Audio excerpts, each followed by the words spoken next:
రాష్ట్రం విడిపోయిన తర్వాత తెలుగు రాష్ట్రాల మధ్యన ఉన్న సఖ్యతను ఓర్వలేని స్థితిలో బీఆర్ఎస్ చేస్తున్నట్టుగానే తెలుగుదేశం పార్టీ నాయకులు కూడా చేయొద్దనేది మా యొక్క కోరిక.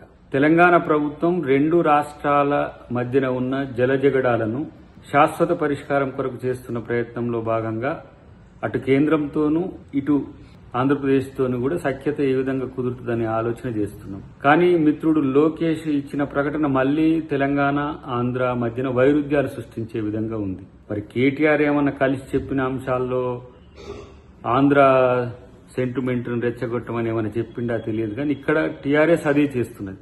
లేని బనకచెర్ల అంశాన్ని తెర మీదకి తెచ్చి రాజకీయ లబ్ధి పొందాలని బీఆర్ఎస్ చూస్తున్నది.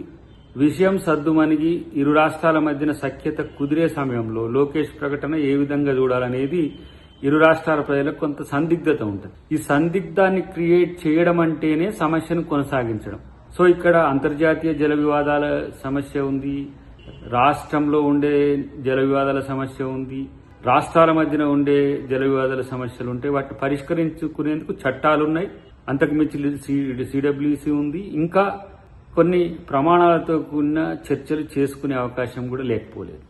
బీజేపీ తన రాజకీయ అస్తిత్వం కొరకు రెండు తెలుగు రాష్ట్రాల్లో వేసిన ఎత్తుగడ్డ బనకచెర్ల.